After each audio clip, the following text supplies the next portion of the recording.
비가 오는 날이면 걱정이 됩니다. 왜 그러냐면 성도님들이 이 우중에 오실 때 얼마나 불편하실까. 그리고 저희 교회 비가 오면 운동장은 저 푸른 운동장이 물바다가 되는데 성도님들 어떻게 주차하실까 하는 그런 생각 때문에 참 기도를 많이 했는데, 그래도 하나님이 어제만큼은 비를 안 내리셔서 그래도 주차할 수 있게 해주시고 또 성도님들을 이 자리 가운데 이끌어 주신 그 은혜에 감사를 드립니다. 오늘 말씀은 무리와 제자라는 주제를 가지고 하나님의 말씀을 듣는 시간입니다. 케이블 방송 프로그램 중에 히든싱어라는 프로그램이 있습니다. 이 프로그램은 5명의 노래를 부르는 사람들을 각기 다른 방에 들어가게 하고, 그리고는 한 소절 아니면 한 부분만큼 노래를 부르게 함을 통하여 진짜 가수는 누군가 하는 것을 찾아내는 그런 프로그램입니다. 이 프로그램이요, 얼마나 사람들을 놀라게 하는지 또 얼마나 가수들을 조마조마하게 만드는지 모릅니다. 그 실례로 진짜 가수가 모창 가수에게 밀린 적도 있었습니다. 그래서요, 그 사람이 얼마나 진짜처럼 잘 불렀던지 상금을 1,000만 원이나 타가지고 갔습니다. 여러분, 우리의 귀는 정확하게 무엇인가를 들을 수 있다라고 우리는 생각을 합니다. 그러나 들리지만 구별하는 데는 연약함이 있다라는 것이죠. 그래서 우리는 우리의 귀로도 다른 무엇인가 진짜와 가짜를 구별해내는데 약한 것이 바로 우리의 귀다라는 것입니다. 또 귀만 그런가요? 또 이와 비슷한 프로그램이 지금 현재 1174회를 맞은 프로그램 중 TV쇼 진품명품이라는 쇼가 있습니다. 여러분, 이 프로그램은 진짜 진품과 가짜 모조품을 구별해내고 그 진품의 값어치가 어느 정도 되느냐 하는 것을 감정사들이 그것의 금액을 적어 또 사람들에게, 자식 궁금한 사람들에게 답을 주는 그런 프로그램이죠. 근데 이 프로그램에 이런 사건, 이런 이야기를 제가 눈으로 보았습니다. 우연찮게 틀었는데 한 분이 아주 조심스럽게 상자 하나를 갖고 왔는데 딱 봐도 저기에 정말 왕이 쓴 것 같은, 친필이 든 것 같은 그런 서신들이 담겨져 있구나 하는 그런 함이었습니다. 근데 그 함을 딱 꺼내놓고 이분이 이렇게 말합니다. 이 함은 우리 가문 대대로 내려오는 갑오입니다. 그러면서 이 함 안에 들어있는 것에 대한 값어치를 제가 좀 알고 싶어서 나왔습니다 라고 이야기를 해요. 그 함에 있는 그 두루마리, 그 글귀는 이분이 알기로는 이순신 장군이 자신 가문에게 쓰여진 편지라고 알고 있었습니다. 그래서 이 편지를 딱 감정사들이 딱 모여서 그걸 조심스럽게 펼치고는 살펴보기 시작했습니다. 그리고는 감정가를 딱 적었죠. 얼마나 왔을까요? 할아버지는 이런 말을 합니다. 최소한 이것이 이순신 장군의 그런 글귀이니 이것의 값어치는 한 2억 3천 정도 되지 않겠습니까? 라고 자신의 감정가를 적어 놓았습니다. 그런데요, 감정사들의 가격은 전혀 달랐습니다. 감정사들은 이분이 갖고 온 가문의 갑오처럼 여겨졌던 이 글귀의 값어치를 1원이라고 적었습니다. 왜 1원이라고 적었을까요? 가짜였다라는 것입니다. 즉 진품이 아닌 모방품, 가짜였기 때문에 그 값어치가 1원입니다 라고 적는 거예요. 그래서 제가 그 모습을 보고 무엇을 깨달았냐면 사람의 눈으로도 진품과 가짜를 구별할 수 없구나. 사람이 그렇게 내 눈으로 내 눈은 정확합니다 라고 말해도 그 눈도 믿을 수 없구나 라는 걸 깨달아냈어요. 여러분, 이것뿐입니까? 지금 우리 대한민국을 뭐라고 표현하고 있냐면 명품공화국이라고 표현하잖아요. 명품 하나 정도는 들고 다녀야 시대의 분위기에 뒤처지지 않고, 요즘에 유명한 말이 있어요. 인싸가 뭔지 아시죠? 모르세요? 그거 모르셔도 돼요. 하나님만 아시면 되죠. 그거 안 모르셔도 돼요. 우리 인싸, 아주 유명한 그 인터넷 공간에 스타가 될 수 있어요. 근데 그 스타가 되려면 이 명품을 갖고 다녀야 되는데, 여러분, 명품의 가치가 높아질수록 항상 반비례에 나타나는 게 있죠. 그게 뭡니까? 짝퉁. 그래서 여러분 동남아라든지 어느 나라 가면 또 우리나라조차도 이 짝품이 얼마나 많이 팔리기 시작합니까? 근데 여러분 그 짝품을 여러분들이 보고 이거 짝퉁이네, 여러분 이렇게 말씀할 수 있으십니까? 안타깝게도요, 전문가들도 속는다고 합니다. 그 정도로 이 짝퉁의 섬세함은요 말할 수 없을 정도로 아주 세밀하다라는 것이죠. 근데 이게요 딱 밝혀질 때가 있습니다. 그게 언제입니까? 이 비 올 때. 비 올 때죠. 비 올 때. 여러분 명품은 어디에 품는다 그러죠? 가슴에 품는다고 합니다. 심지어 옷 앞 가슴입니다. 내 옷은 젖어도 돼요. 근데 명품은 안 돼요. 근데 짝퉁은요 머리에, 내 머리를 보호하는 데 쓴다는 것이죠. 그런 것만 봐도 여러분 어떠세요? 사실 우리의 눈, 우리의 시각, 또 우리의 청각, 또 우리의 촉각, 우리의 모든 감각기관을 동원해서 진품과 그리고 가짜, 모조품을 구별해내는 데는 사실 어렵다라는 것이죠. 근데 여러분 이것들만 어려운 게 아니라 우리의 신앙도 이런 진품과 또 모조품이 있다라는 거예요. 신앙도 진짜 신앙이 있고 가짜 신앙이 있다라는 것이죠. 이거에 대해서 미국의 사회학자이면서 복음주의 설교자인 토니 캄플로 목사님은 그런 말씀을 하셨어요. 그의 책 누가 가격표를 바꾸어 놓았는가라는 책에서 이런 말씀을 하시더라고요. 사단이 우리의 인생의 가격표를 바꾸어 놓았다. 그래서 정말 중요한 것을 우습게 여기고 쓸모없는 것에 너무 많은 에너지를 집중하게 만들고 있다. 그리하여 우리는 신앙의 바뀐 가격표의 삶을 살아가고 있다라고 이야기를 하시더라고요. 즉 여러분 이 말씀의 첫 출발은 우리가 진짜라는 겁니까? 가짜라는 겁니까? 진품이라는 겁니까? 모조품이라는 겁니까? 이 글의 가장 핵심적인 내용은 무엇이냐면 우리는 진품이고 우리는 진짜 하나님께서 구별해 놓으신 하나님의 사람이 맞다라는 거예요. 하나님은 우리를 보면서 뭐라고 말씀합니까? 심히 좋았더라 라고 말씀하시면서 우리의 가치를 아주 아름다운 것으로 인정해 주셨어요.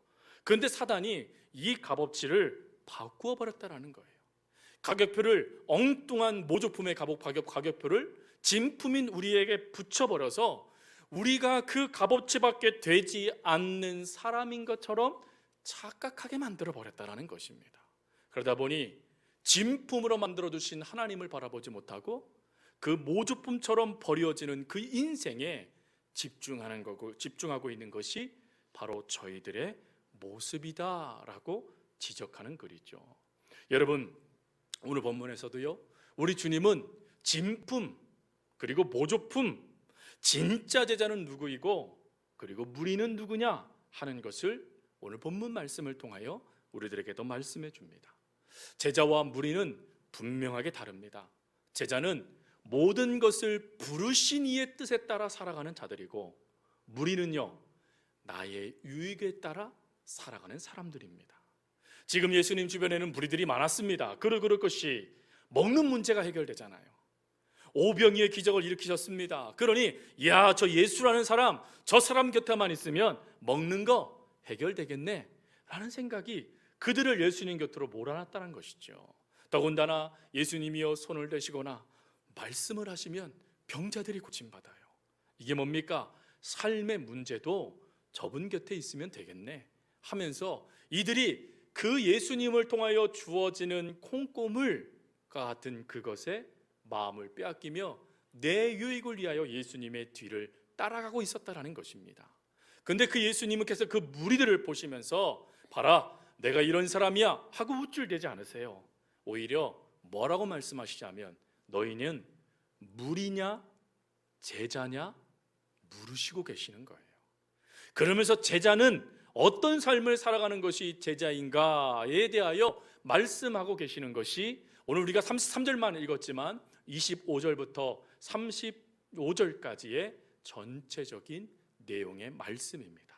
여러분 오늘 이 말씀을 통하여서 오늘 우리는 무리인가? 우리는 제자인가? 물으시는 주님의 말씀에 세 가지의 기준을 우리들에게 적용해 보고, 혹 내가 명품 제자였음에도 불구하고 무리처럼 있다라면 다시금 제자의 모습을 회복하는 시간, 그리고 제자의 삶을 살아가고 있다라면 끊임없이 그 삶을 포기하지 않고 제자로 살아갈 수 있는 결단의 시간이 될 수 있기를 주님의 이름으로 부탁드립니다. 첫 번째, 주님께서 말씀하신 기준은 무엇이냐면 바로 주님을 더 사랑해라 라는 것입니다. 다른 말로 인간관계보다 주님과의 관계에 더 집중해라 라는 것이죠. 여러분, 우리가 읽지 않았지만 26절 말씀을 보십시오. 26절에 이렇게 주님은 말씀하십니다.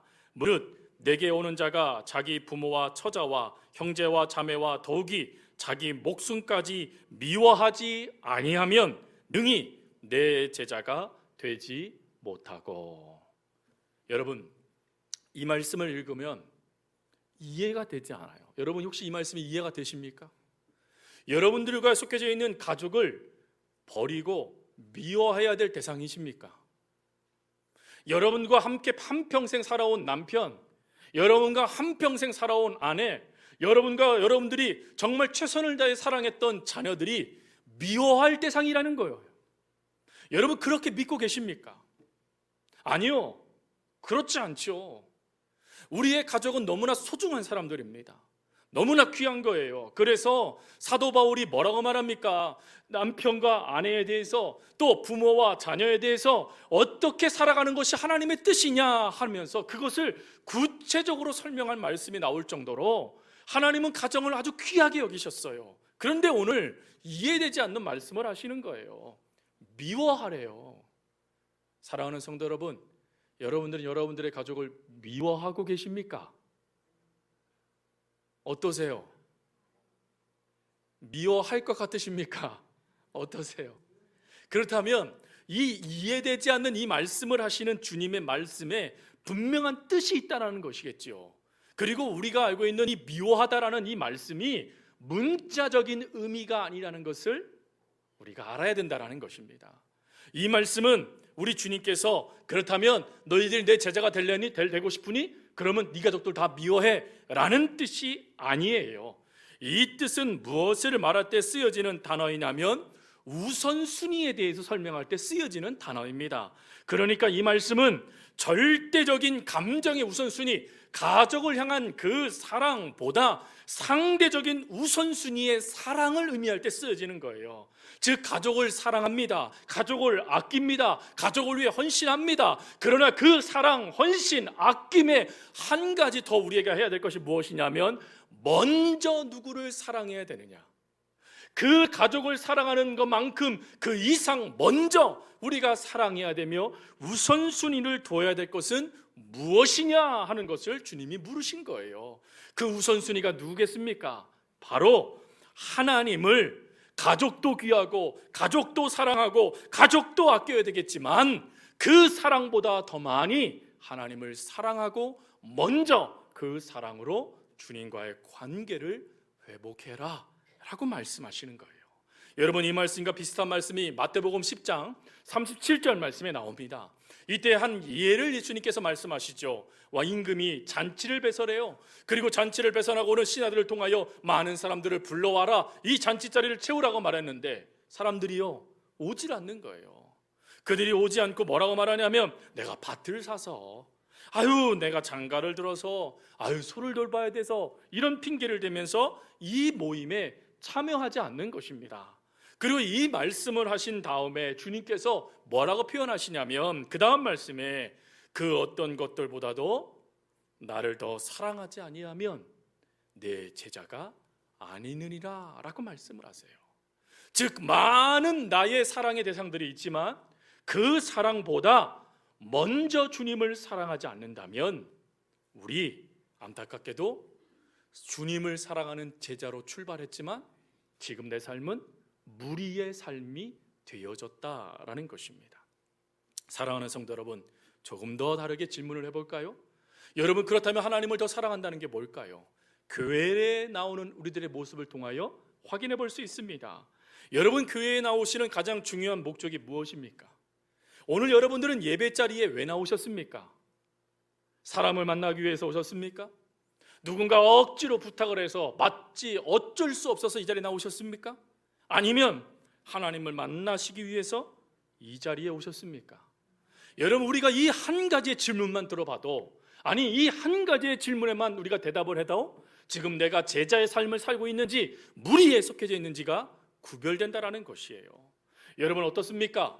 여러분들의 삶에 사람들의 생각과 말과 계획이 여러분들을 움직이십니까?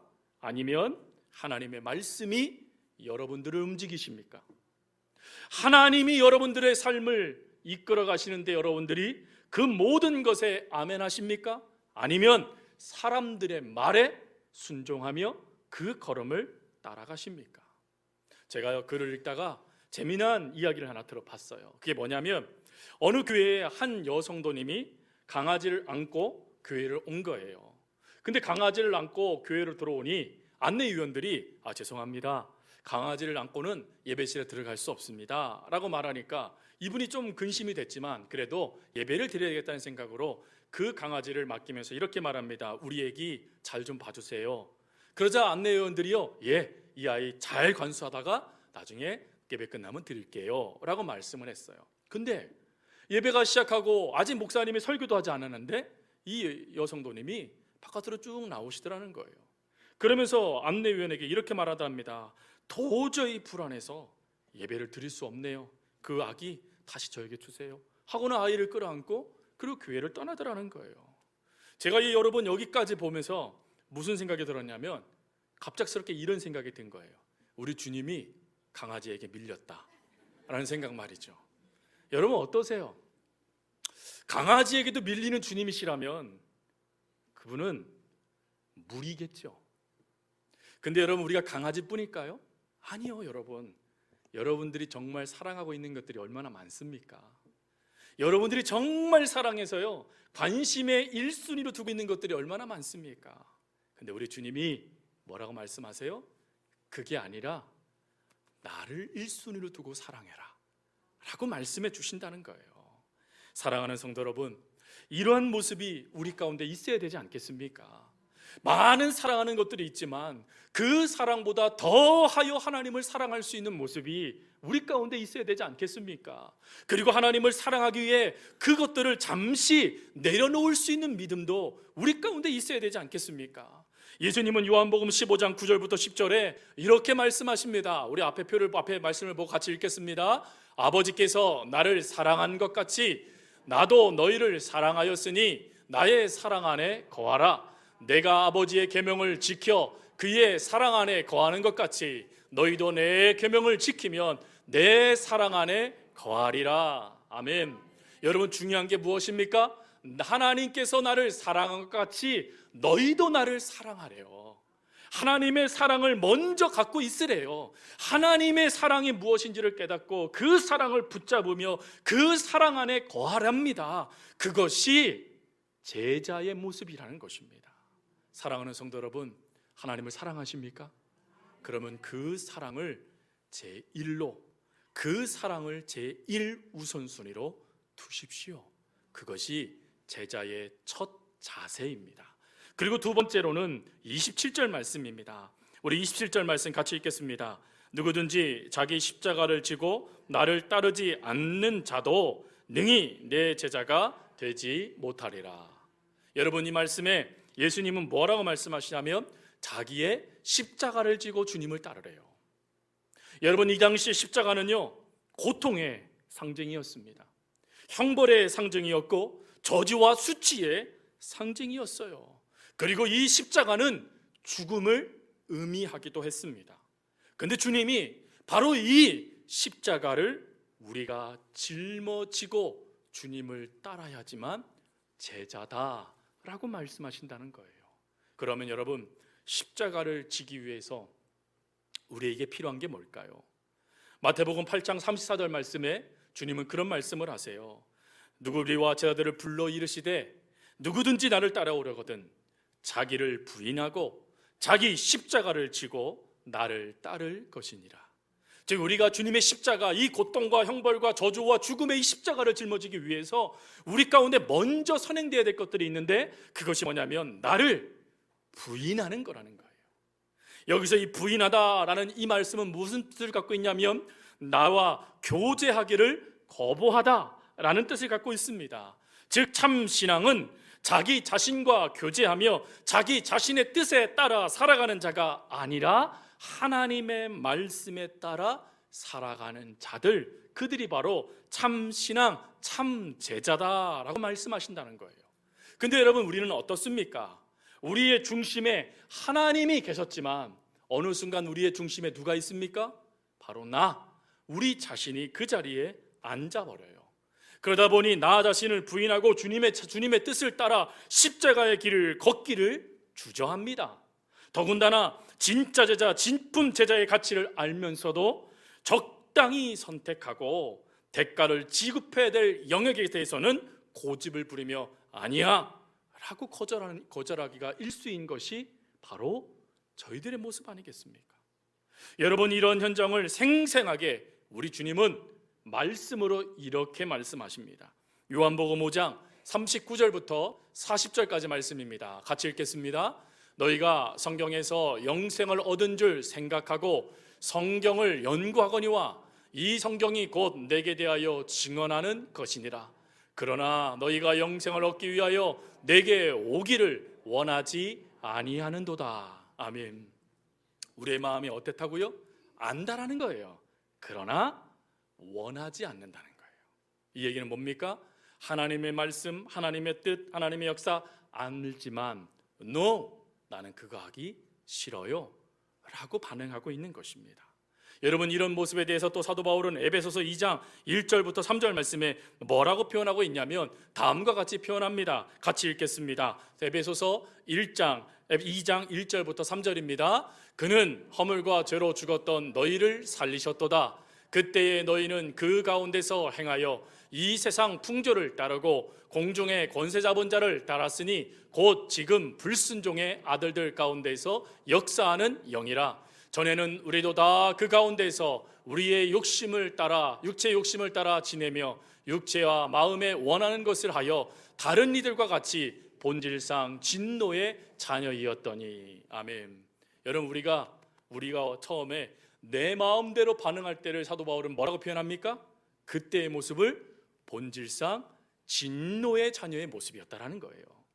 즉 우리는 본질상 늘 내 뜻, 내 생각에 따라 동의하며 그거에 따라 살아가는 자가 바로 우리들이었다라는 것입니다. 그러나 그런 우리들을 예수 그리스도의 보혈로 말미암아 이 주인의 역사를 바꾸어 주셨지요. 그래서 내 뜻대로 살아가던 자들이 주님의 뜻대로 살아갈 수 있도록 하나님께서 그 삶의 주인이 되어 주셨습니다. 그래서 우리는 명품 진짜 그리스도인의 삶을 살아갈 수 있게 되어진 것이죠. 그러나 세월이 지날수록 그 진품 신앙은 잊어버리고 안타깝게도 모조폼의 불순종의 그 진노의 자녀의 모습에 늘 동의하며 살아가고 있었다라는 것입니다. 사랑하는 성도 여러분, 십자가는요 우리가 필요할 때, 은혜 받을 때만 한 번 짊어지는 체험 삶의 현장의 체험이 아니에요. 병든 우리의 자아를 붙들고 나를 만족시키고 자아 성취를 부추기고 있는 것이 십자가가 아닙니다. 십자가는요 매일매일마다 하나님의 뜻을 이루기 위하여 우리가 짊어지고 있는 것, 손해보고 있는 것, 어려워지고 있는 것, 아파하고 있는 것, 죽음까지 감당하기 위하여 나 자신을 향하여 아니야 라고 외치며 하나님의 말씀을 붙잡는 것, 그것이 바로 십자가라는 것입니다. 그래서 여러분, 십자가는요 상황이 아니에요. 여러분 기억하셔야 돼요. 십자가는 상황, 사람이 아니에요. 여러분, 어느 선교사님이요 한 목사님의 그 교회에서 후원을 받았기에 이제 그거 선교 보고를 하고, 그리고 그날 또 한 몇 주 동안 계셨기 때문에 주일날 그 교회 예배에 참여하게 됐습니다.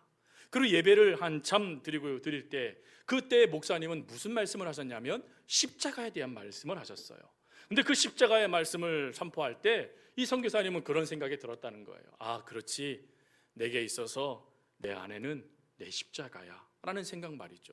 그래서 목사님과 차를 마시는 그 시간에 목사님 오늘 은혜 받았습니다 라고 말하고는 이렇게 얘기했대요. 목사님의 설교를 듣다 보니 제게 아내가 십자가가 맞는 것 같습니다. 그래서 놀라고 있는 목사님에게 옷을 옷을 벗으면서 팔뚝을 이렇게 보여줬대요. 근데 팔뚝에요 선명한 물린 자국이 있다라는 거예요. 아내가 팔뚝을 물었다라는 겁니다. 즉 이야기인즉슨 아내의 성격이 거칠어도 너무 거칠다는 거예요.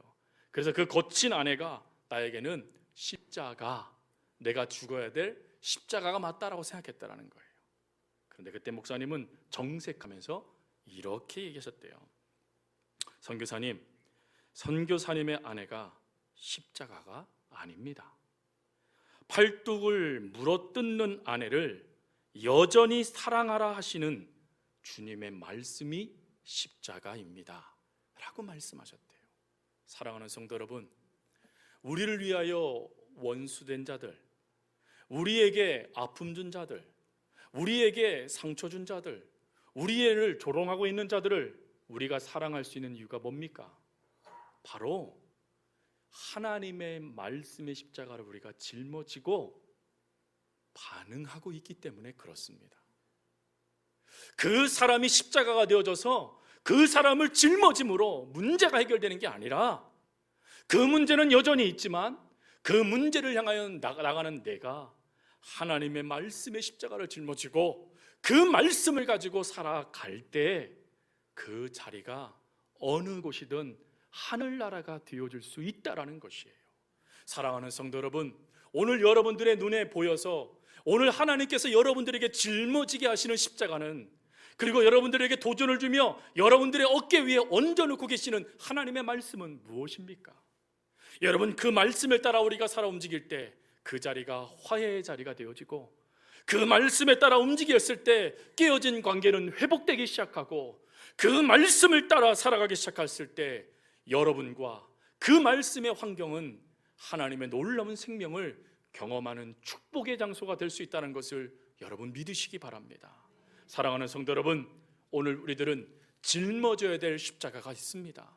주님은 그 십자가를 우리들이 짊어지고 주님의 뜻을 먼저 생각하며 달려가기를 원하십니다. 그러니 이 말씀으로 살아갈 수 있는 저와 여러분이 될 수 있기를 바랍니다. 그리고 한 가지만 더 말씀을 드립니다. 그것은 바로 오늘 본문의 33절 말씀이죠. 여러분, 본문 말씀에 주님은 이렇게 말씀합니다. 능히 너희 소유를 버리지 아니하면 내 제자가 되지 못하리라. 질문 드립니다. 여러분들의 소유는 필요합니까? 필요하지 않습니까? 여러분들은 소유가 필요한 자들입니까? 필요치 않는 자들이십니까? 그러면 이 소유를 버리라는데, 그러면 우리가 거지되라는 뜻일까요? 그러면 우리가 예수님 믿으시면 안 되죠. 여러분, 어떻게 우리가 거지되고 살 수 있어요? 나는 세상을 다 통달해서 나는 아무것도 없어도 괜찮습니다. 그 은혜 자리로 가시는 성도님들도 계세요. 그러나 어떻습니까? 아무것도 없으면 마음은 편한데 몸은 힘들잖아요. 그렇지 않을까요? 아니면 몸도 아무것도 안 하니까 안 편하다고요? 그렇게 말씀하실 수도 있지요. 그러나 여러분, 오늘 이 말씀에 하나님께서 우리들에게 주시는 말씀은 소유 자체를 부정하라는 말씀이 아니에요. 그 너희들에게 물질 필요치 않아 라는 말씀이 아니에요. 이 말씀의 뜻은 무엇이냐면 그 모든 소유의 가치를 절대적인 하나님의 가치로, 상대적인 차원으로 바꾸어라, 여겨라 라는 것이에요. 즉, 우리가 하나님을 섬기고 하나님을 믿고 하나님을 따라가는데 그 소유가 하나님의 역사를 이루는 도구가 돼야 되지, 그것이 하나님의 역사를 막는 담이 돼서는 안 된다는 것입니다. 그러나 여러분, 안타깝게도요, 그리스도인이지만 하나님을 믿고 있지만 이 소유 때문에 하나님을 사랑하지 못하고 그 사랑을 보여주지 못하고 있는 이들이 얼마나 많습니까? 또 소유뿐입니까? 지위는 어떻습니까? 명예는 어떻습니까? 권력은 어떻습니까? 지식은 어떻습니까? 세상에서 그렇게 자랑하는 수많은 것들은 어떻습니까? 그 모든 것들 때문에 오히려 하나님을 온전히 따라가지 못하게 만들고 있지는 아니합니까? 신학자였던 니사의 신학자 그레고리는 이런 예화 하나를 했습니다. 서커스 몽키라는 예화 말이죠. 생명의 산에 보니까 그 예외가 실려져 있더라고요. 그 내용은 이렇습니다. 고대 알렉산드리아에서는 원숭이를 잡아다가 훈련을 시켜요. 그리고 사람의 옷을 입혀주고 신발도 신기고 그리고 또 손에 장갑도 끼워주고 심지어 원숭이라는 것을 표가 날까봐 가면까지 쓰여주고는요, 음악을 틀어주면 원숭이가 춤을 추도록 훈련을 시킨다는 거예요. 그래서 신나게 원숭이가 춤을 추고 있을 때 관객 중에 한 사람이 단장가가 짠답니다.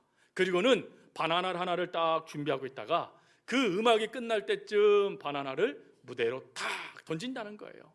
그러면 여러분, 원숭이가 춤을 출까요? 바나나를 향하여 달려갈까요? 그거 어떻게 아세요? 바나나를 향하여 달려가더라는 거예요. 그러면 비로소 사람들이 어이, 저거 사람이 아니고 원숭이였네, 에이 그럼 그렇지 하고 그 사람들이 말하기 시작한다는 것입니다. 그걸 가지고 그리스도인의 모습을 설명하더라고요. 그리스도인은 평상시에 그리스도의 흉내를 낸다. 말도 거룩하게 하고 선행도 하고 구제와 봉사도 잘한다. 그러나 결정적인 이권이 눈앞에 던져지면 자기가 그리스도인이라는 사실을 망각하고 세상 사람들이 보는 앞에서 탐욕을 부리는 추태를 드러낸다. 세상 사람들은 이것을 보고 말한다. 그러면 그렇지, 예수 믿는 사람도 별 수 없어. 여러분, 이 말씀을 들었을 때 어떤 생각이 드세요? 이 예화를 통하여서 여러분 어떤 도전이 여러분들에게 들어오십니까? 여러분, 기독교인들에게 소유는 절대적인 것이 아닙니다. 그럼에도 불구하고요, 이 소유에서 자유로운 사람은 그리 많지 않아요. 여러분, 이 소유, 그렇다면 소유와 하나님 양다리 거치라는 얘기일까요? 아니요. 예수님은 이미 말씀하셨어요. 너희가 재물과 하나님을 함께 겸하여 섬길 수 없다라고 말씀하셨기 때문에 양다리 말씀해 드리는 게 아니에요. 안타깝게도요, 이미 우리는 충분히 한쪽에 쏠려 있습니다. 이미 우리는 충분히 그곳에 쏠려 있고 우리의 주변, 우리의 사회는 그 충분히 쏠리는 그것이 우리들을 기쁘게 한다라고, 인정받게 한다라고 유혹합니다. 그것뿐일까요? 물질뿐만 아니라 가치는 어떻습니까? 우리가 예수 그리스도를 믿음을 통하여 새로운 피조물, 새로운 가치, 하나님의 말씀의 기준에 따라 살아가는 백성들이 되었죠. 그러나 결정적인 순간에 말씀이 아닌 내 가치를 우리는 선택하고 있지 않습니까? 결정적인 순간에 기도를 하지 않고 내 생각을 가지고 판단하고 있지 않습니까? 여러분, 이런 모습들 가운데 있는 우리들을 하나님은 너무 잘 아시기 때문에 명품 제자의 삶을 살아가는 우리들에게 주님은 말씀하는 거예요. 그거를 버려버려라 라고 말이죠. 그럼 이 버리다는 뜻이 뭡니까? 이 뜻이더라고요. 포기하고 양도하다 라는 뜻 말이죠. 여러분, 양도하다라는 게 무슨 뜻입니까? 누군가에게 그것을 드리는 걸 말하는 거죠. 즉, 우리 하나님은 그 모든 것을 내게로 맡기래요. 그 모든 것을 내게로 갖고 오래요. 그리고는 내가 그 모든 것을 사용해 나가서 너를 복되게 할 테니, 너를 제자답게 만들어 줄 테니, 너는 네가 사랑하고 네가 아끼고 있는 그 모든 것을 내게로 버려라, 양도해라 라고 주님이 말씀하시는 겁니다. 여러분, 사실 이게 우리들의 신앙의 모습 아니겠습니까? 주님 뜻대로 살기로 했네. 여러분, 주님 뜻대로 살기 위해서 우리가 제일 먼저 해야 될 게 뭡니까? 내 모든 것을 하나님께 양도해야 되는 거예요. 내 생각, 내 가치, 내 삶의 모습들, 수많은 것들을 하나님 앞에 양도하지 아니하면 안타깝게도요, 그것들이 우리를 방해하기 시작한다는 것입니다. 그래서 그 주님의 기뻐하는 제자의 삶을 우리가 온전히 살아갈 수 있도록, 명품 그리스도의 삶을 살아갈 수 있도록 그거 나에게 맡겨, 내가 알아서 역사할게. 주님이 말씀하신 거예요. 사랑하는 성도 여러분, 말씀을 마칩니다. 여러분들은 무리이십니까? 제자이십니까? 출발을 놓치시면 안 돼요. 우리는 명품 제자예요. 일반 제자도 아니고요. 진짜 그리스도인들이었어요. 그러나 우리가 하나님의 뜻, 하나님의 역사를 놓쳐버리게 될 때 우리도 모르는 사이에 무리처럼 바뀌어버리고 그 무리들이 원하는 나의 소원을 이루어가는 존재가 되어지고 있었던 것뿐입니다. 그러나 우리 주님은 다시 돌아오길 원하세요. 그래서 첫 번째 뭐 하라고요? 주님을 더 사랑해라.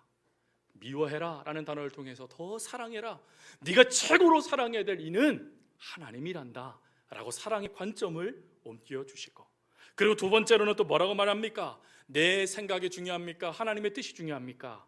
하나님의 뜻, 그것을 중요하게 여기며 나에 대해서는 뭐하래요? No, 아니요 라고 말하며 하나님의 뜻을 붙잡는 삶을 살아가라. 그리고 세 번째로 하나님이 또 뭘 허락하십니까? 모든 것을 주님께 양도해라, 맡겨라. 그리하면 주님께서 이루시리라. 여러분, 이 말씀을 믿고 무리의 삶을 살아가고 있는 성도님이 계신다면 다시금 제자의 삶을 회복하는 은혜가 있길 바라고, 또 제자의 삶을 살아가고 있는 성도님이라면 잘하였구나 칭찬받는 하나님의 말씀을 힘입어서 끝까지 그 삶을 살아갈 수 있는 제자가 되어줄 수 있기를 간절히 주님의 이름으로 부탁드립니다.